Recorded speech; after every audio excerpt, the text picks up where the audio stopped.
Do you think the Falcons will, or do you think they should trade away from 4? Do you think they should trade down? I mean, if I'm the Falcons, I'm obviously going to take those calls, but I feel like they have a chance to like make their offense that much better. Yeah. And if they want to go defense, they can go defense too. But like, I don't see them defense at 4. I don't see them taking any defense at 4.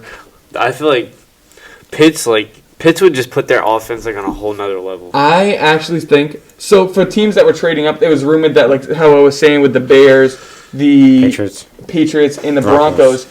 I think because the Cowboys were very interested and intrigued with Kyle Pitts and how you were saying how they should go defense, which I agree. Because Matt Ryan is what, 36? I think he might be 37.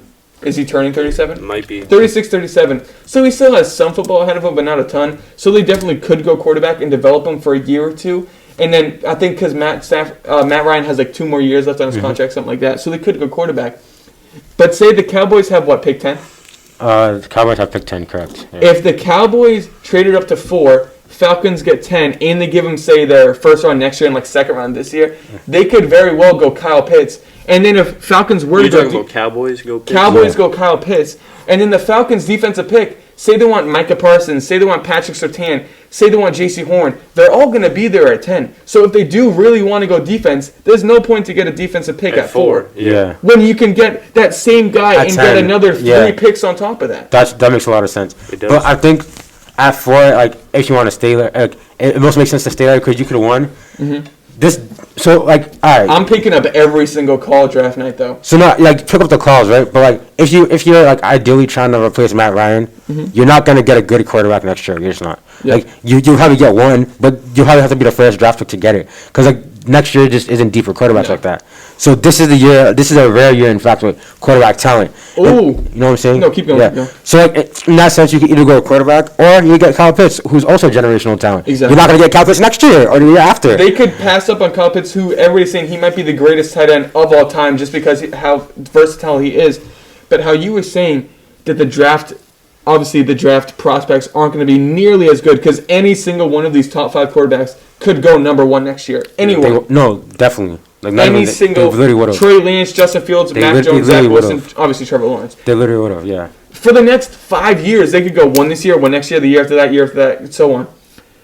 They would have to, if they didn't get a quarterback this year, they would have to obviously keep Matt Ryan, and they would have to acquire one from a trade. Yeah. With that trade, to get a good quarterback, they would have to give up a lot. They would have to give up either Julio Jones, because he's kind of getting older, or they would have to give up Calvin Ridley, most likely, if they want to get a good quarterback. Yeah, he's probably going to be a guy. Or, say, Calvin Ridley, 2 first-round picks for whoever. Yeah. Which you're going to have to give up picks. Which hurts their offense a lot. Mm-hmm. So I could very well see them going, say, Kyle Pitts at 4, knowing that they're going to have to trade away Calvin Ridley in the future. Yeah. So if they go quarterback this year, I think quarterback could be their worst move. Mm. I think they should go either Kyle Pitts or trade back. Because if they go Kyle Pitts, like I was just saying, they know that they're going to end up trading in the future. Or if they trade back, then they could still try and snag one in the second round if they want. Kellen Mond, Kyle Trask, the Notre Dame quarterback, the Stanford quarterback, and they're both good. But if the Patriots are going to trade up from 15 to 4, they definitely need to see who's at 3. Yeah. Because they're not trading up if Mac Jones is left at 4. Yeah. There's no way. The only way they're going is if Justin Fields is there. And is it worth it to get Kyle Pitts at 4? Obviously. Yeah. Obviously. He's gross. And say the Patriots are trading up from 15 to 4, no matter what. Say we trade up 15 to 4, is it worth giving up that much to go up 11 spots for a college player that we know really nothing about in the NFL? No. Because we're going to have to give up our first round of this year, next year, say our second round this year, and maybe our first after that. No, see, the reason I say it's not worth it is because, like, especially 4 specifically, right? Mm-hmm. Let's say Trevor Lawrence is gone, Zach Wilson gone, Justin Fields gone. So you just went up 11 spots for Mac Jones when originally you thought you were going to get him at 15. The draft order. So that just isn't ideal to me. Yep. It's just not. So the Bears, I think, what are they? The Bears 20. 20. And then what do the Broncos have? 9. Yep. 9.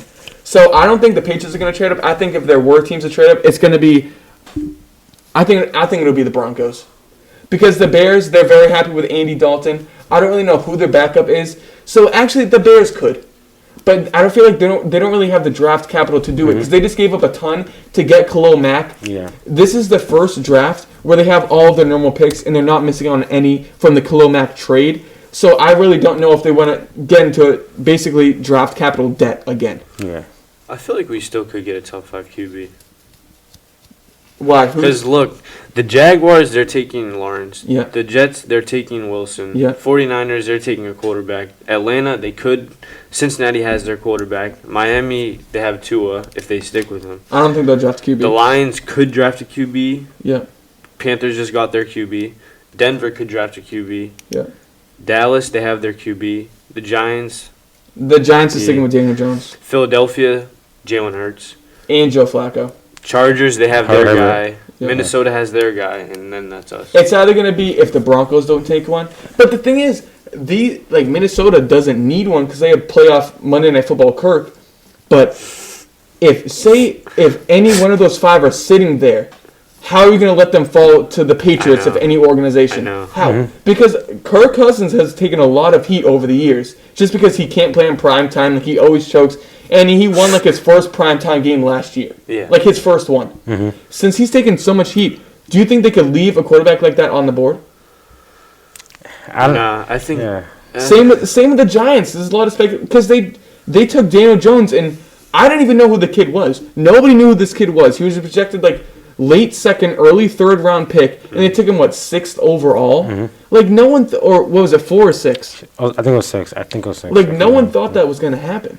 So I think the Broncos, say they go to Atlanta, be like, listen, we have a young quarterback in Drew Lock. I think that the Broncos trade up to 4. That is the best thing for the Falcons because they have a young quarterback in Drew Lock who can then learn and develop under Matt Ryan with the offensive weapons already around him. Then you build up your O-line for 2 years. Matt Ryan's done. You put Drew Lock in. Todd Gurley's there. You have a good O-line, and you have 2 great targets in Calvin Ridley and Julio Jones. And you don't have to worry about trading. Be like, listen, we got Drew Lock, and we'll give you, say, 2 first-round picks to trade up to this 4 pick, and you get our 9th pick. Because then they get 2 first-round picks to either get another target or, say, another stud guy, 2 stud guys on defense, 1 stud guy on defense, a stud offensive lineman. I think if the Broncos trade up to number 4, that is the best thing all around for the Falcons. Yep. It's the best thing all around. Yeah.